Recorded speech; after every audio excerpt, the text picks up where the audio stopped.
अस्सलाम वालेकुम। How are you everybody? I hope that you will be fine. आज का हमारा जो लेक्चर है वो है द मर्चेंट ऑफ वेनिस की समरी। The merchant of Venice which is written by William Shakespeare. ये विलियम शेक्सपियर का लिखा हुआ एक प्ले है। वैसे तो विलियम शेक्सपियर फेमस राइटर है सोनेट के हवाले से और ट्रेजेडी लिखने के हवाले से, लेकिन उसका ये वर्क है इसमें उन्होंने ट्रेजेडी कॉमेडी लिखा है। तो ट्रेजेडी कॉमेडी ये होता है जिसके अंदर ट्रेजिक एलिमेंट्स भी मौजूद हों और उसका एंड जो हो उसको हैप्पी एंडिंग के तौर पर एंड किया जाए, तो उसको क्या कहते हैं, ट्रेजिक कॉमेडी कहते हैं। इस लिहाज से इसका जो एंड है वो बड़ा हैप्पी एंडिंग है और इस वजह से इस प्ले को बहुत पॉपुलैरिटी हासिल है। ये एक ज़बरदस्त प्ले है और एक ऐसी कहानी है जिसको लिटरेचर से हटकर भी लोग जो हैं इसको बहुत पसंद करते हैं। जो लिटरेचर से रिलेटेड हैं वो उनका तो इसको पढ़ना या एज आ सब्जेक्ट बहुत अहम है, लेकिन इस लिहाज से अगर देखा जाए तो बहुत सारे लोग इसको एज आ स्टोरी लेते हैं और बहुत इन्जॉय करते हैं। डीएस इसका जो ये प्ले है इसमें अगर हम देखें ट्रेजेडी कॉमेडी, तो ये इसमें कुछ ऐसे कैरेक्टर्स हैं जिनमें एंटोनियो है, बुसेनियो है, ये दो कैरेक्टर्स हैं। इनके ऊपर कुछ ऐसे ट्रेजिक एलिमेंट्स शो होंगे और at the end happy ending होगी। तो जब ये इसको पब्लिश किया गया 1623 में पब्लिश हुआ ये, और इसकी जो सेटिंग रखी गई है वो इटली का एक शहर है वेनाइस और उसके साथ एक और शहर है बेलमोंट, यहाँ पे रखी गई है दो शहरों में। अब इसमें सबसे जो अहम किरदार है उसमें बुसेनियो का किरदार है। ये पैसे के लिहाज से थोड़ा कमज़ोर है, मसलन इसके पास कोई पैसा नहीं है, तंगी का शिकार है और इसके हैंड टू माउथ है, इसका गुजारा नहीं हो रहा। और ये इसका एक दोस्त है एंटोनियो जो शिप्स वगैरह के ज़रिए कोई कारोबार करता है और बहुत ज़्यादा पैसे वाला है। तो इस लिहाज से ये उससे उधार मांगता है ताकि बेलमोंट के जो पोर्शिया नाम की लड़की है जिसको वो प्यार करता है, पसंद करता है, किसी भी तरह उससे शादी कर सके। डीएस इसमें एक चीज़ मैं यहाँ पे भी बताता चलूँ कि इसमें कोई एक शर्त होती है, एक पहेली होती है जो सुलझानी होती है।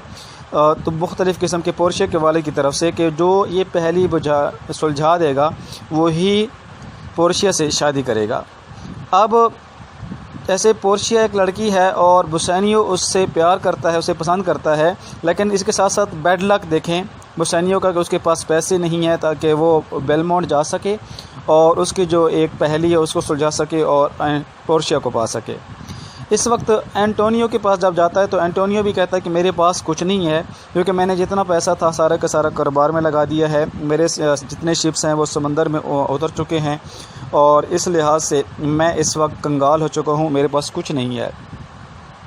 एंटोनियो कहता है कि अगर आपकी इतनी मजबूरी है तो आप मेरे नाम पे किसी से भी पैसे उधार ले लें, जैसे ही मेरे शिप्स वापस पहुँचेंगे तो मैं उसको दे दूँगा। अब ये एक दोस्ती का तकाज़ा था और उसने ऐसा ही किया। फिर बेलमोंट की तरफ अगर चले जाएं तो वहाँ पे पोर्शिया रहती है। पोर्शिया का जो वालिद है वो एक अमीर है और वो चाहता है कि जो एक विल वो रखता है, जिसको आप ये कह सकते हैं पहली कि उसके पास 3 संदूक होते हैं, एक में लेड होता है, एक में गोल्ड होता है और एक में सिल्वर होता है। तो उनमें से जो सही सिलेक्शन होती है वो होती है लेड वाले की, लेकिन मुख्तलिफ़ किस्म के लोग हैं जो पोर्शिया से शादी करने की ख्वाहिश से वहाँ आते हैं और इस पहेली को सुलझाने की कोशिश करते हैं। अब अगर हम वापस पहली जगह वेनाइस की तरफ जाते हैं जहाँ पे बुसेनियो ने एक बंदा ढूंढ लिया है अब जिससे वो पैसे लेगा, जिसका नाम शेलाक है। देखें शेलाक एक ज्यूइश है और वो इस तरह का कारोबार करता है, सूदखोर है और पैसे देता है और उस पर ब्याज वगैरह लेता रहता है। तो इस तरह की कहानी आगे प्रोसीड होती है। फिर अगर देखें तो पहले उस कहा जाता है कि मुझे 3000 चाहिए, तो वो नहीं मानता, लेकिन फिर वो एक शर्त के तहत मान जाता है और कहता है कि वो बग़ैर किसी अजाफी चार्ज के अपने 3000 3 माह के बाद एक शर्त तक दे सकता है, एक शर्त पे दे सकता है।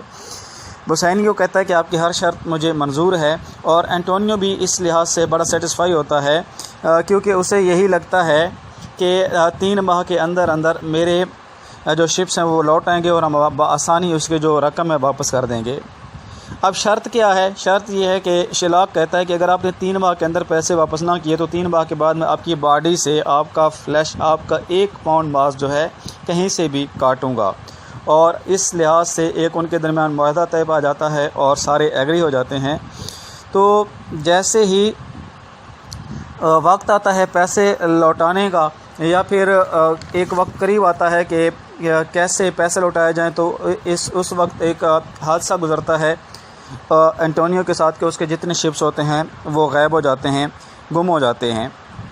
इस लिहाज से जो डेडलाइन दी थी शिलाक ने कि 3 माह के अंदर अंदर आप लोगों ने मुझे पैसे वापस कर रहे हैं, तो अजीब व गरीब किस्म की कैफियत देखें। यहाँ पे स्टोरी का क्लाइमैक्स आ जाता है कि जब परेशान हो जाते हैं कि अब पैसे देने का वक्त भी आ गया है और उधर से समंदर में जो शिप्स हैं वो भी नहीं मिल रहे, गुम हो चुके हैं। तो इस तरह की कैफियत में एंटोनियो और बेसानियो बहुत ज़्यादा परेशान होते हैं। वहाँ पे बेसानियो का एक दोस्त लोरेंजो है जो कि शिलाक की बेटी जेसिका से प्यार करता है, और एक रात शिलाक की गैर मौजूदगी में वो बहुत सारा पैसा चुराती है। उसकी बेटी जो है जेसिका और लोरेंजो के साथ घर से भाग जाती है, और ये जो लोरेंजो और जेसिका हैं ये भी बेसानियो के साथ बेलमोंट की तरफ रवाना हो जाते हैं।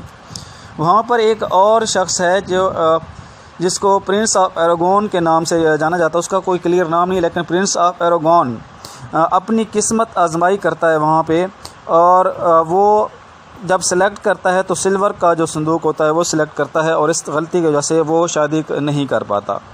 तभी बेसानियो के करता है बहुत सारे गिफ्ट बेसानियो जो है लेता है और वहाँ पे पहुँचता है, और वहाँ पे एक ख़बर आती है कि एंटोनियो के जो शिप्स थे वो सारे डूब गए हैं, और ये एक शिलाक को पता चल जाता है इसकी बेटी भी भाग गई है।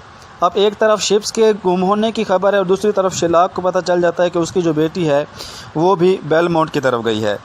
अब शिलाक का जो सारा गुस्सा बेसानियो की तरफ चला जाता है।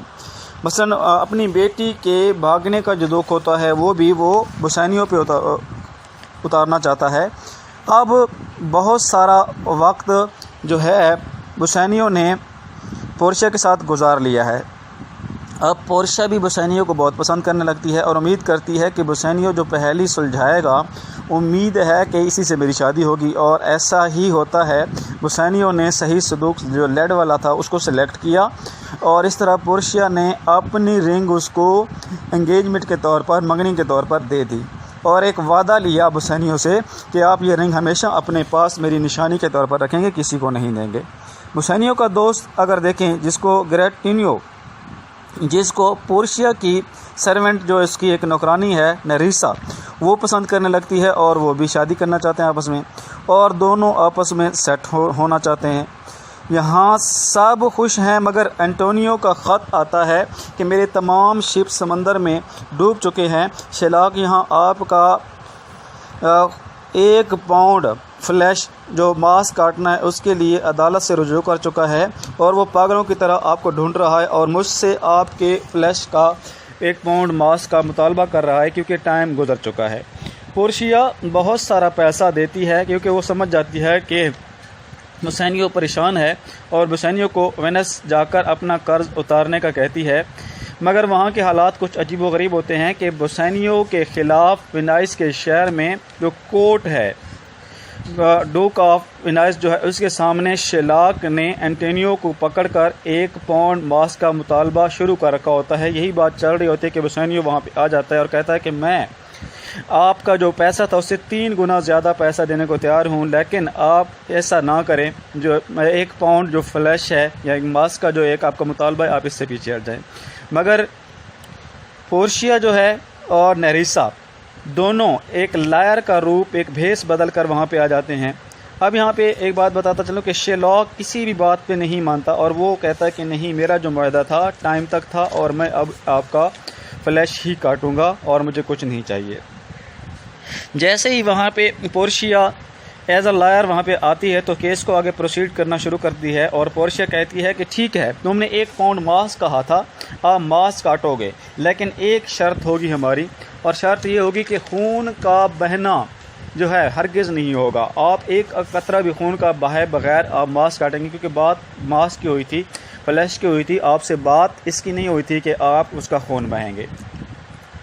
लिहाजा आपको कोई हक हासिल नहीं है कि आप खून बहाएं।